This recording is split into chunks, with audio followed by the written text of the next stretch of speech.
So let me begin by asking a question. How many have not been able to come to the Revelation class? Okay, there's a couple, a few. We've made the comment that in that class that it really requires to understand Revelation to have knowledge of the Old Testament, really the larger context of the whole Bible.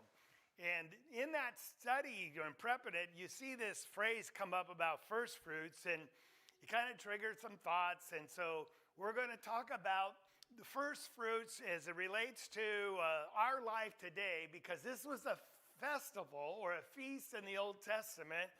And I can know that real quickly some of you might just tune out, right? And so, no, this will be exciting. Just be thankful, even if it's not. I know we're going to get a lot of mileage out of that.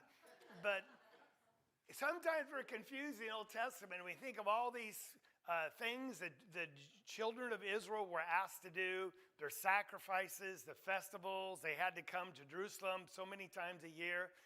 And say, that's just such old news. What does it have anything to do with us? And we have to understand the Bible has one author. Who is it? It's God our Father. And when we look at the Bible, even though it's written over thousands of years by 40 different authors, there's a cohesiveness in it. And it's just so beautiful. It's tied together and it's so harmonious. Only God could write it, because he's orchestrating history and nations and countries to fulfill everything he's talking about. And only God, it just gives you a confidence that this is from God, and he's truly in charge of everything. And when you look at the minute things, like some of these festivals or these feasts, you're like, what have they got to do with me? They're very relevant, and they're part of that big picture or puzzle that God is putting together. And so we're going to look at the Feast of the Fruits to demonstrate that. Now, as an introduction, the Jews had 7 different feasts they were to partake of in the Old Testament. They had Hebrew names. Maybe you've heard of someone like the Shavuot or Yom Kippur, right? But these are Hebrew words for the ones we see up here. First of all, they had to offer a Passover lamb during the week of Passover. Someone tell me what that was for. To remember what? They're coming out of Egypt. Coming out of Egypt. And the passing over from the plague of the... All right. The firstborn. The last plague was the death of the firstborn. Who's firstborn? Everyone's, even the animals. And God said, if you take a lamb and offer it and take the blood and put it on the doorpost, death will pass over.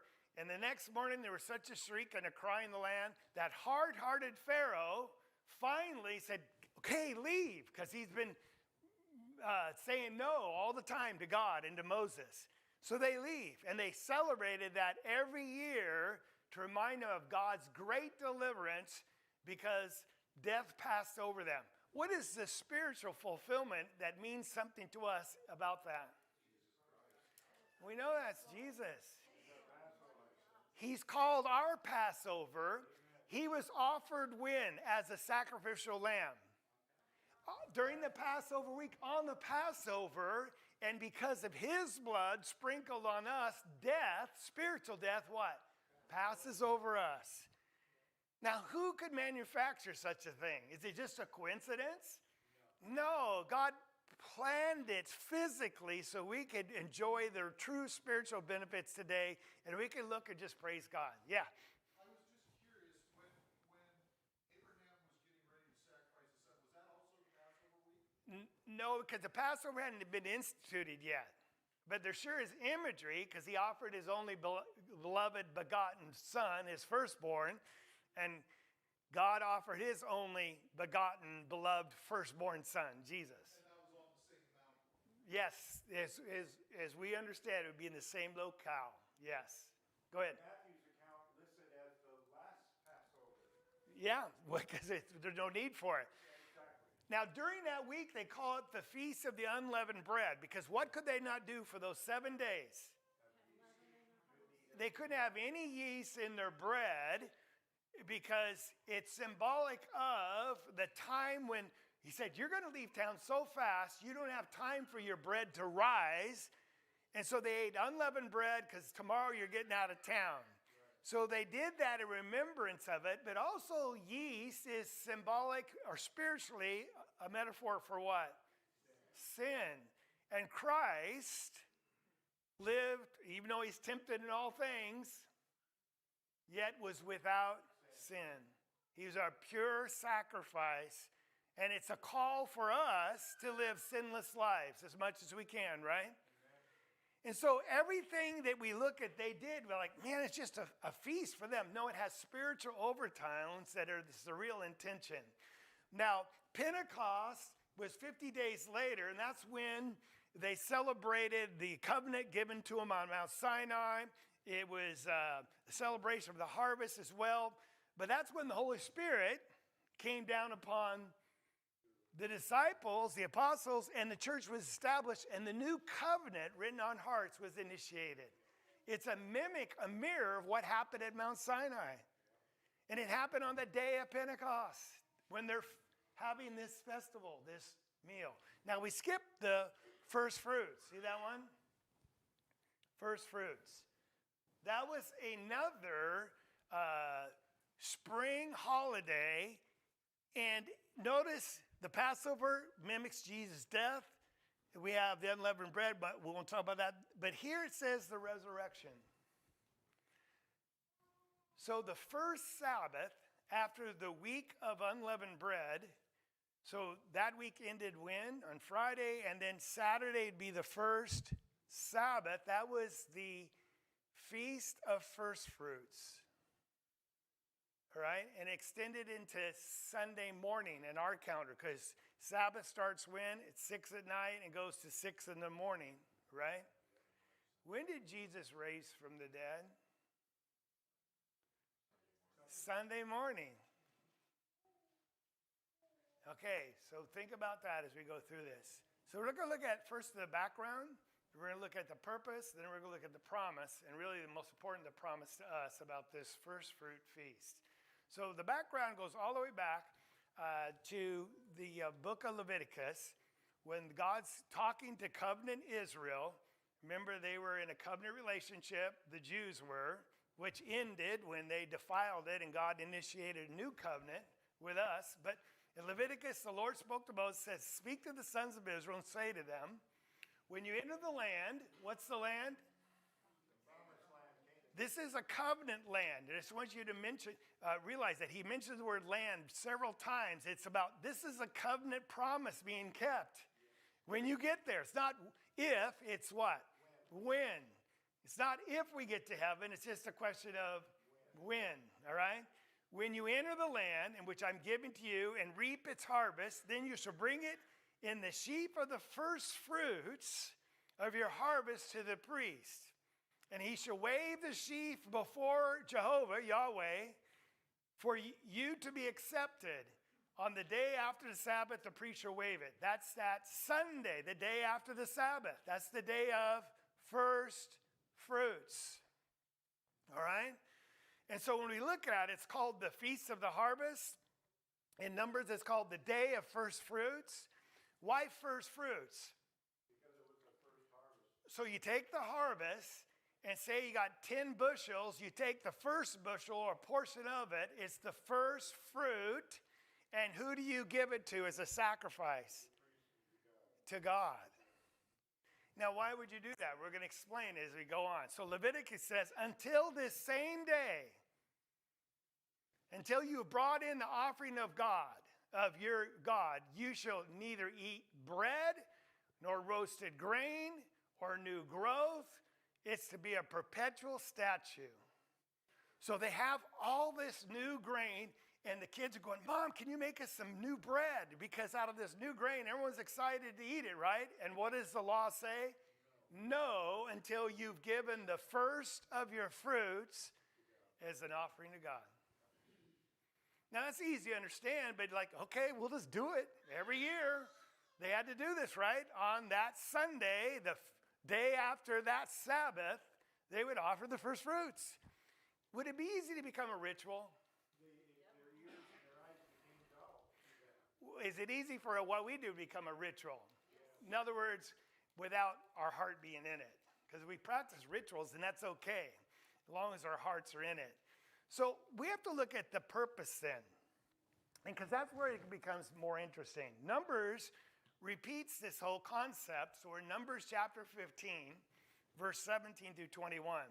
So then the Lord spoke to Moses, saying, speak to the sons of Israel and say to them, when you enter the...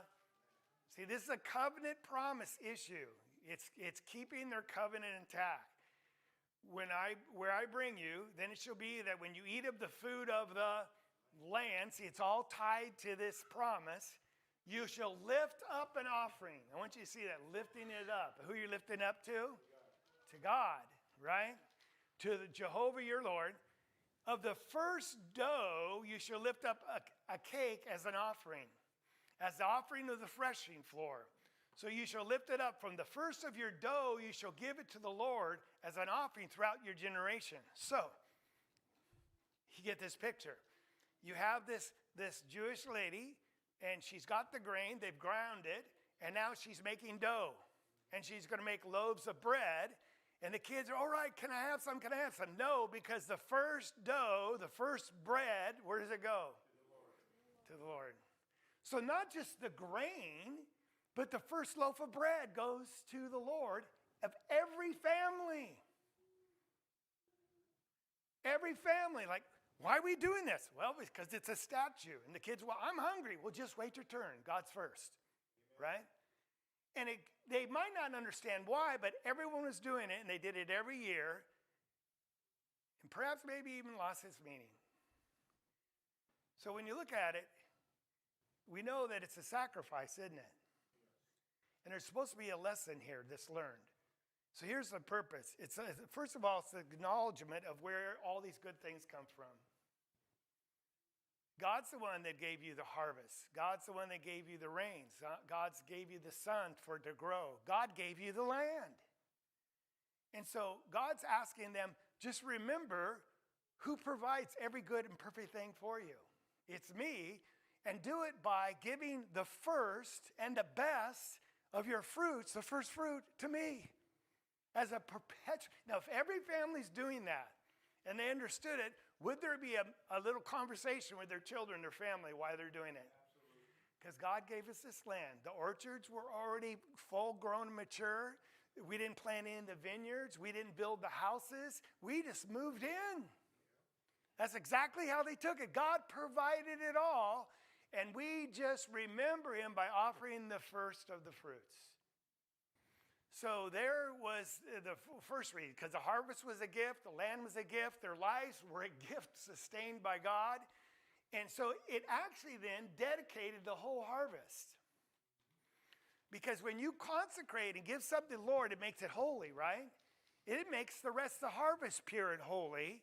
And here's what happens. It guarantees the rest of the harvest. When you give the first and the best to the Lord, it's a promise then he will continue the harvest. Does that make sense? You say, well, how does that work? Let God handle that, right? That he's the one that makes it happen and brings the rain so there won't be any famine. But when you don't keep his covenant relationship, you're going to have famine and the harvest will dry up. So it was a guarantee of a continual blessing from God. And so by giving this first, it showed there's a gratitude. Boy, there's our word thankfulness, isn't it? And it showed trust in God. That God, you're the ones providing it. So we're just going to trust you're going to provide tomorrow as well. And the rest of the harvest. Because I guess I was talking to my sister the other day, my brother-in-law, and their daughter and her Jesse, her friend, they had an organic farm. And they said they quit because they got bored. Because they knew everything there was about growing healthy organic vegetables. And he said the only thing we couldn't control was the weather. He said that's everything else. If we got the rains and the weather and the sun, we could grow anything. And it's interesting because it illustrates just this. It's God's ultimately what? In charge. Because you could have everything down, do everything perfectly, but if you don't get the rain, you're not going to have a crop. Or if it's wet and moldy the whole time. So here's that part of the purpose. And as we go on and look at this, there's also a promise. And I think that's what's the most exciting part for us. Because remember, they were thinking physically in so many things, but Israel was a spiritual people. And I just want you to realize everything you do in this life is a spiritual decision. Whether you think it's just buying a car, like I was talking with David, or getting married, whatever. Everything's a spiritual decision because it has spiritual implications and consequences. So Ezekiel says this, the first of all the fruits of every kind, that'd be your grapes and everything, right? Every contribution, every kind, from all your contributions be for the priest. And you shall also give the priest the first of your dough. We read that. And notice that last line, it's going to cause a what? A blessing. To rest on your house. Who doesn't want a blessing from the Lord resting on your house? Now, I know sometimes we have preachers and people that preach this health and wealth gospel, that if you tithe 10%, the Lord will give you 10 times back. And it's all about give us money so we can get rich, and God will bless you with more riches than you can handle. And what it is abuse, but there's a truth here we can't overlook. That when you're faithful to God, Jesus said, seek ye first. Oh, there's the idea of first fruits. You know, God and his righteousness, his kingdom and his righteousness. And he says what? All your food, shelter, and clothing will be supplied to you. You don't have to be anxious. And so there is a principle, and we'll look at some other examples in a second. There is a blessing that even falls upon us today. Because God wants to take care of his people. Now, let's just be honest. Have people that were faithful Christians died impoverished and with terrible diseases or whatever, right? Has it happened? Have people died of starvation as Christians? Yes. But I suggest that's generally the exception, not the rule. We look at them as martyrs, and we're glad we don't have those kind of tribulations and suffering. But God wants to bless his people.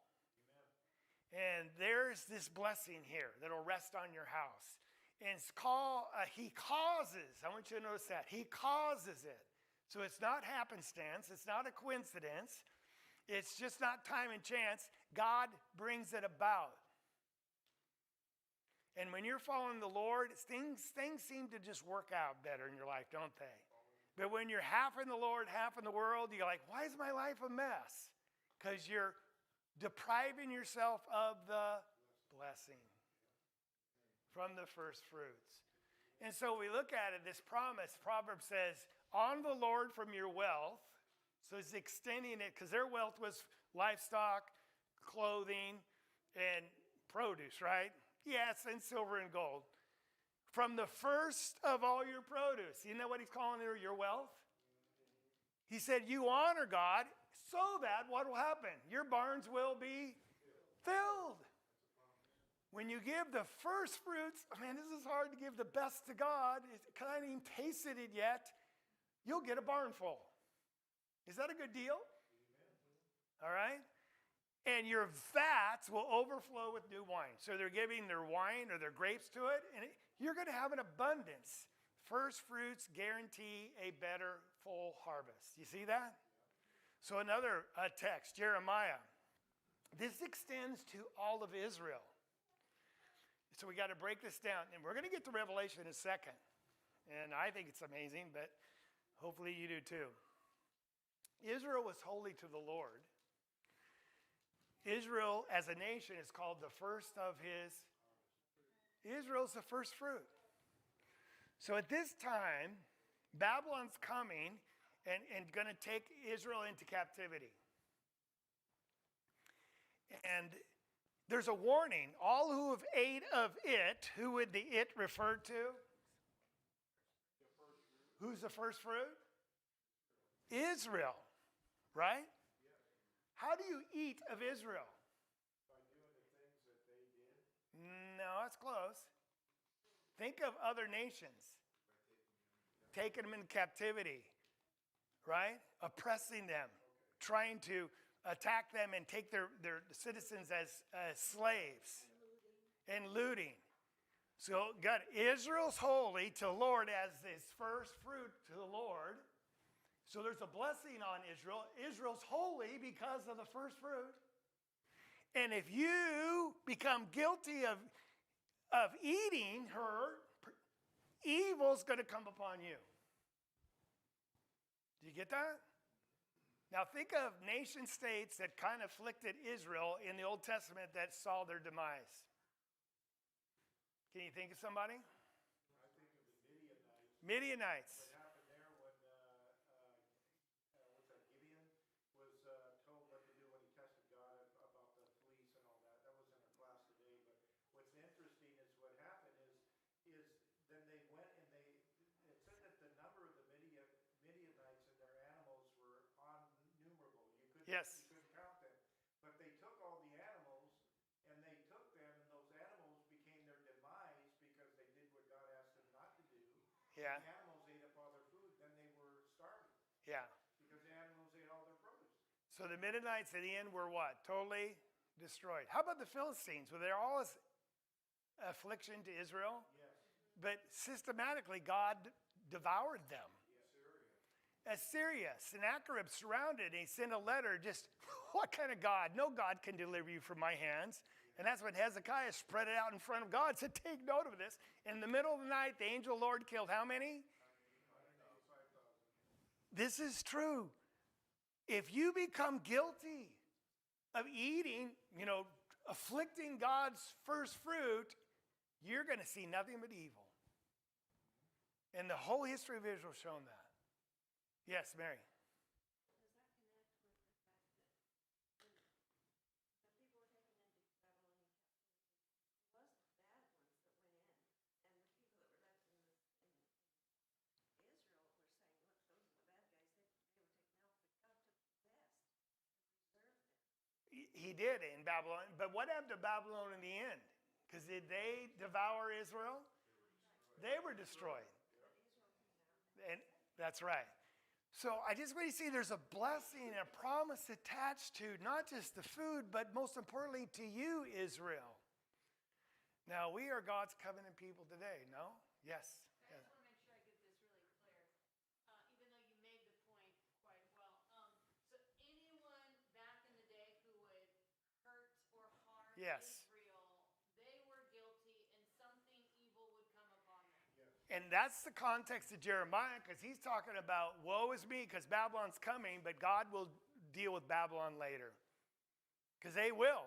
Jeremiah 2:3, that's a very literal verse. Yes. Well, it's very poetic. Harvest, Yes, but eating. if you Yeah. hurt them, No, it's very literal. Evil's going to come upon you. and that was only for that time period, not today. It's for God's covenant people. And so can we transfer that to the church? Yes. We are God's temple, 1 Corinthians. Whoever destroys the temple of God, God will destroy them. Spiritually, we are God's temple. It says that. Anyone who destroys God's people, God will destroy them because we are his first fruits. So there's the best, quickest answer I can give you. Yes. The biggest lesson you get from all of what you just talked about here is the fact of Israel's complacency. Yes. They always became complacent because they took it for granted. Yes. And once they did that, then God would use these evil nations to then put Right. them into slavery, whether Right. it was 8 years, 22 Right. years. And when their heart was right and they really cried out, God, we need your help, he delivered them and then destroyed who That's left right. them. That's right. There's always a mechanics behind it that explain why. God's in charge. He's just always in charge. Did he deal with Pharaoh in Egypt? I mean, because that was God's Israel. He said, let my people go. No. Okay. Wait till you see what's coming. Right? Yes. Just wanted to share a passage from Psalms that David wrote, and I looked this up because I heard it years ago. And David says, I have been young and now I'm old, yet I have not seen the righteous abandoned, or his children begging for bread. Nice. That's a beautiful text. Now, you say, well, there are exceptions to that? Yes. But generally, God always takes care of his people. That's a promise. Yes. But didn't at the same time God hardened Pharaoh's Yes. so that he could get the glory. Yes. Get the glory. Yes. And that's a wonderful thought. It says Pharaoh hardened his heart, but then it says God hardened it. So they're both, when God's given him showing his glory, and the guy says no, God has just hardened his heart a little more because it was already hard. Right. So very good. So now we'll look at our promise because this is where it's more important. It's not a coincidence that Jesus died in the Passover week as the Passover lamb. God planned it that way. And for hundreds of years, they were eating the Passover lamb. And what is this for? They tell the story of the blood, right? And they had no idea what God had in store for them, right? That he would let his firstborn become the lamb, the sacrificial lamb, on the day of Passover, and his blood would be sprinkled on us so death would pass over us. And so you look at that, Paul talks about it in 1 Corinthians 15. Because Jesus just didn't die. There's a promise attached to him being the first fruits. And I want to share that with you. Now Christ has been raised from the dead. He rose on the day of the festival or the feast of first fruits. Did you realize that? There's no coincidence. They're celebrating this meal, offering first fruits to God, and that's the day when Jesus rose from the dead. And he's called here the first fruit of those who that's those who have died. Their bodies turned to dust, their spirit is still alive. For since by a man came death, that'd be Adam, by a man also came the resurrection of the dead, that's Jesus. For as in Adam all die, so in Christ all will be made alive. That's both the wicked and the righteous, I'll mind you. But each in his order, Christ the first fruit. God said, son, we're going to talk about firstborn some other time because that's another thing that's really beautiful in the Old Testament and the New. And Jesus has been made the firstborn. But he said, son, you are my firstborn, my only child.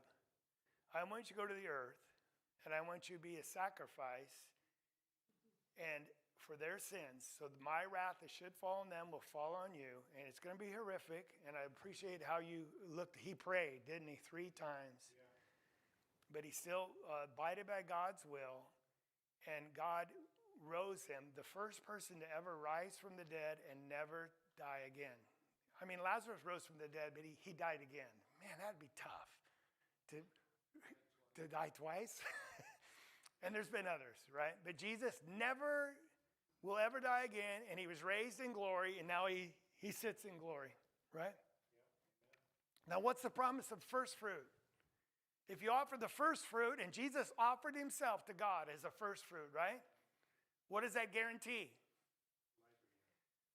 No, in the harvest picture.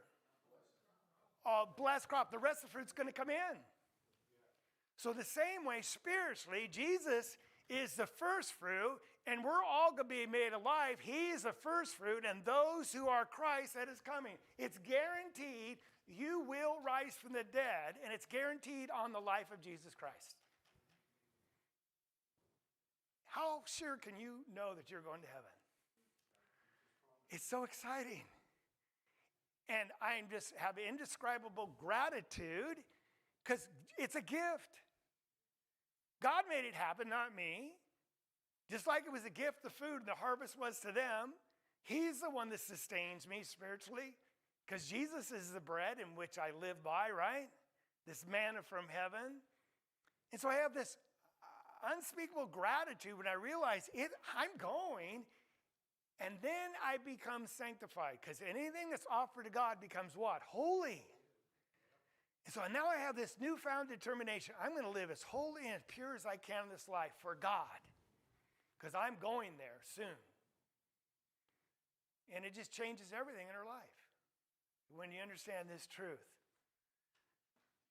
That's when the end comes. So the 14th, he died on the Passover. It was during the week of unleavened bread. He was raised from the grave on the feast of the first fruit. Coincidence? It's perfect. Only God can manufacture such perfect harmony from hundreds and centuries before, marrying the physical and the spiritual together. Only God can do that. It makes us fall on our face before him and say, Lord, here am I. What do you want me to do? Yes. When you think of the sacrifices that were done continually throughout the Old Testament, they never satisfied God completely.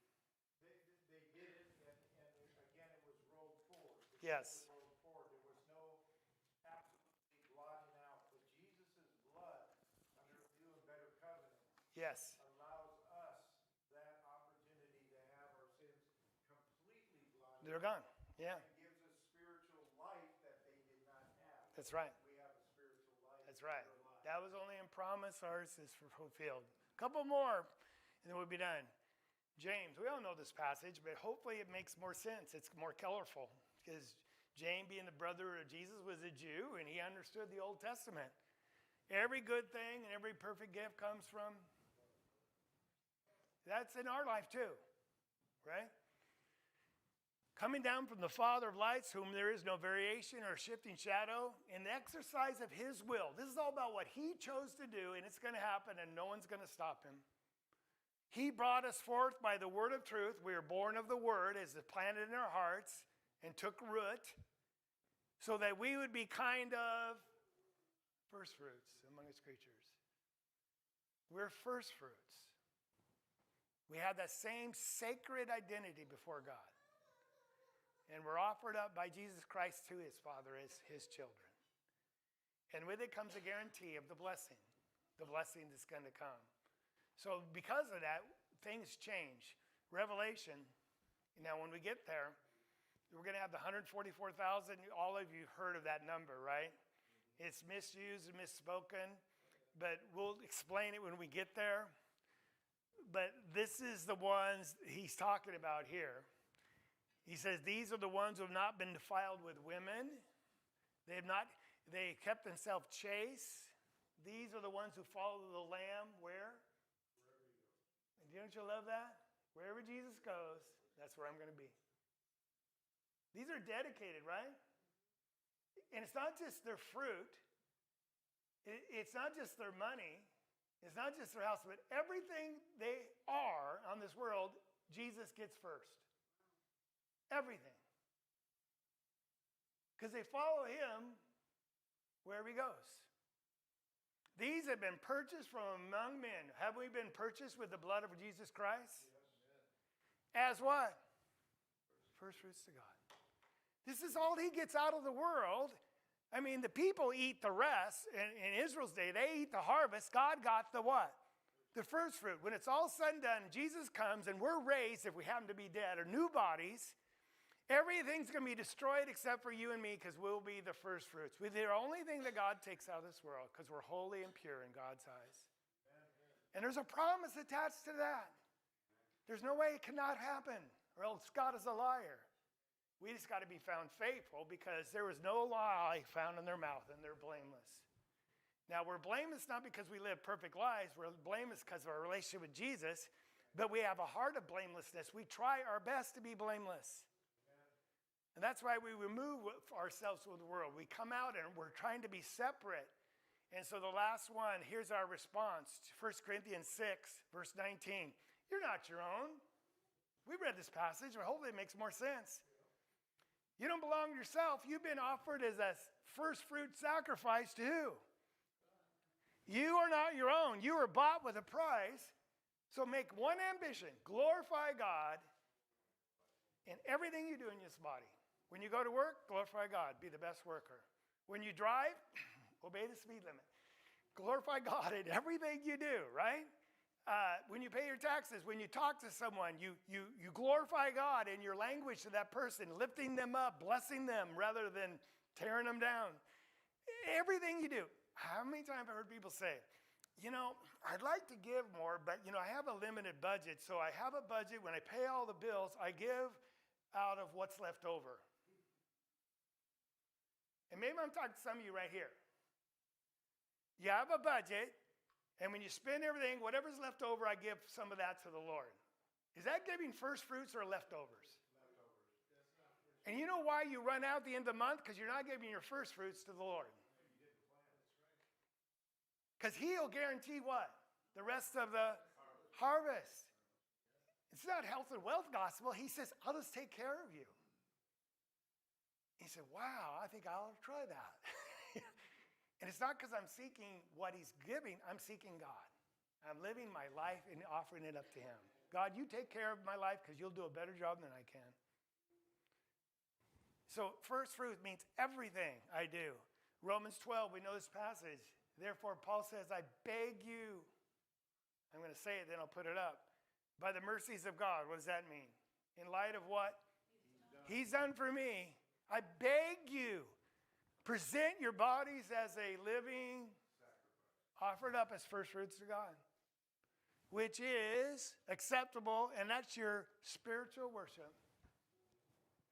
So everything you do, when you change those diapers and you smile when you're doing it, that's worship to God. I'm raising this child for you, God. Thank you. It's a gift from you, and I'm going to give it to you. And I won't be resentful of the demands it makes on my life. You can hold your nose. Being a parent's tough, isn't it? But it's a blessing, and we offer it all as a first fruit to God with a smile on our face. Yeah. So, Mary, you had your hand up. All right, that's fine, because we're done right there. Romans chapter 8. Not only this, but we ourselves have been the first fruit of the Spirit. What do we do while we're in this body? I think that's the source of all our problems. And it's natural and it's expected. When you're a foreigner living on this world and you want to be delivered up to God, we groan while we're here. It's because it's not our home. I enjoy all the things you give me, but I'm just not comfortable here. I desire a heavenly home.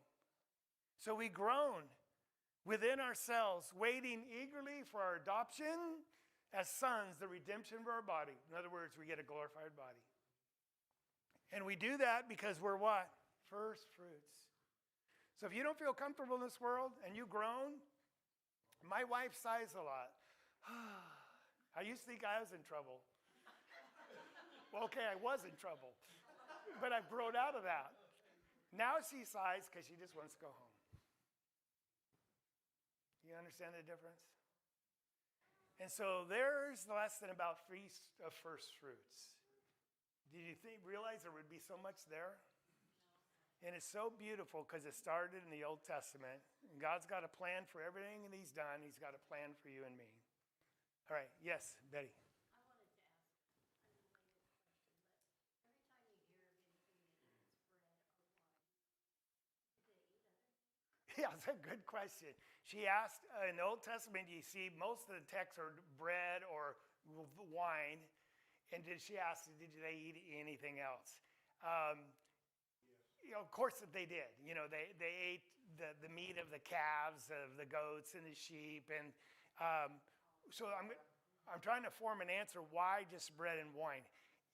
They're symbolic and they're iconic. And they're the staples of everything. You know, you need to have bread and you need to have liquid. And a rich nation had a lot of grapes. If they had harvest from the field and grapes off the vine, that means life is good. Because you can feed the animal and livestock with the grain. You can eat, drink, and be merry. And so it's symbolic of, today it'd be what? Caviar and, no, it's not caviar because I don't even like it.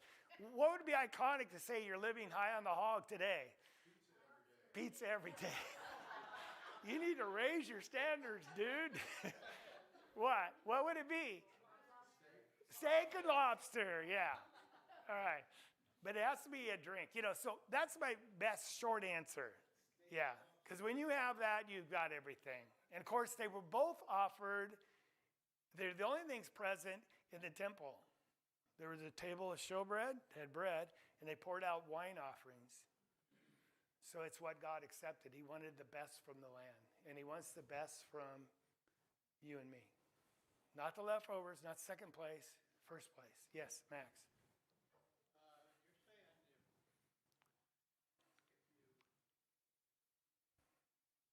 saying if you first fruit for if giving,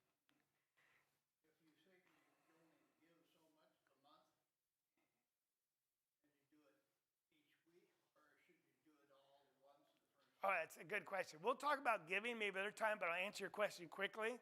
1 Corinthians 16 sets the pattern. It's not a command to us, but he says, just as you purpose in your heart, so it's all about heart, right? If you have profited, give accordingly. So you decide what you can do joyfully. If it's 10% or 50%, that's up to you, and no one knows but God and you. Amen. And if you give it grudgingly, it's not acceptable. And they did it every week. And so there's a pattern for us. Now, personally, we get paid once a month. So we write one check for the whole month on Sunday. I could make it 4 separate checks, but it's still the same, right? And there's no legalistic type of pattern you have to. It's all about your heart. If you profited and you purpose, God will accept it. Yeah, and you do it joyfully. Right. And how can you not when you think about what God's done for you? All right, good question. Someone else. Just the bread and the fruit of the vine, of course, Jesus gave that as His body. of his own body. He's the bread of life. And the fruit of the vine, his blood that he shed to make that propitiation for his sins. So it stands to reason. That's a great answer because we eat the bread and the vine. Yeah, fruit of the vine. That's a good one. Yes. I was just thinking, I don't know if this is the right word, but to me this is such an obscure lesson because I think It is. most of the Christian world doesn't think this way, and I'm so appreciative and thankful that you presented this because it puts into perspective what Yeah. God wants from us in Yes. a word image or a word picture. The fruit, the first Yes. fruits is what he wants. And sometimes I can think, I'm misunderstood as a Christian. People in denominations don't really understand the extreme dedication that the Lord requires. Yeah, And that's true. It's so the best. It's just very encouraging. Yeah. But no, this is what the Lord wants. Yeah. He wants the first fruit. Yeah. So I did this for 2 reasons because I think it's a wonderful message. 3 reasons.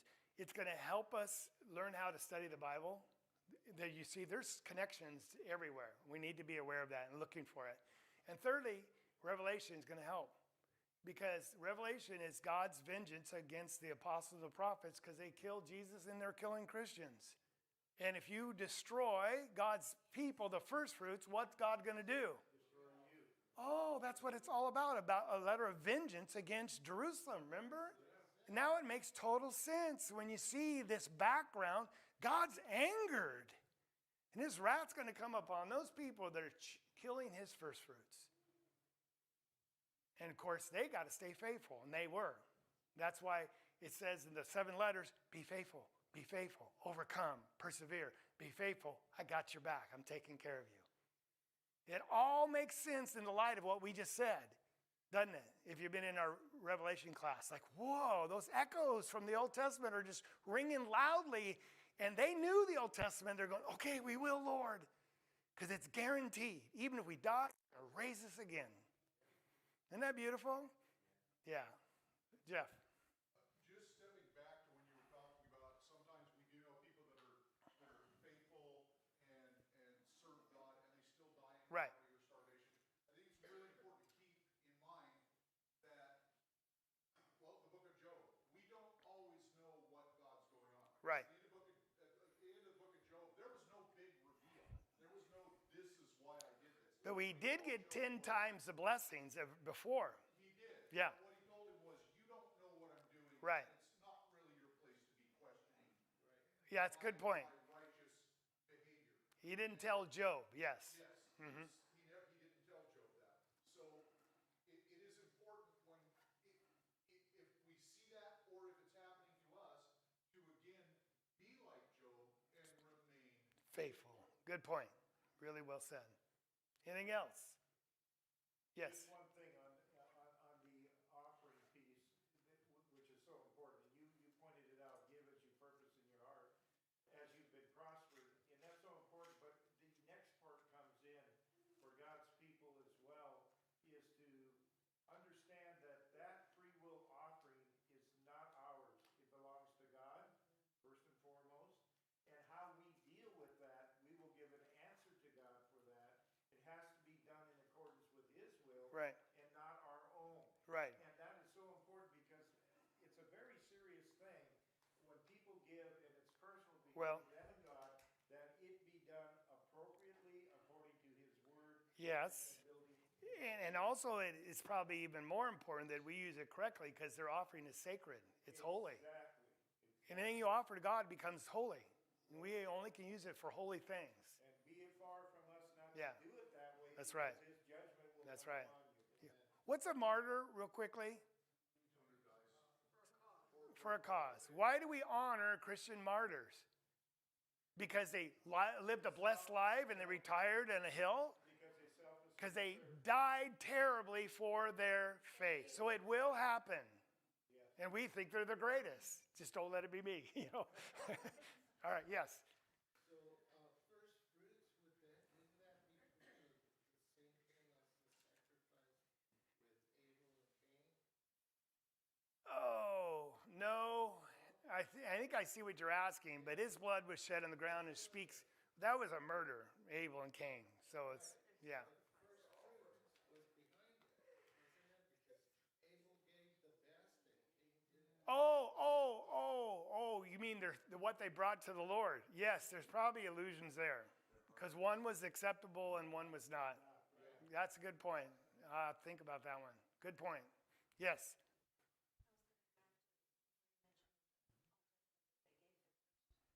They gave the first fruits to the priest, but before that, it was called a heave offering.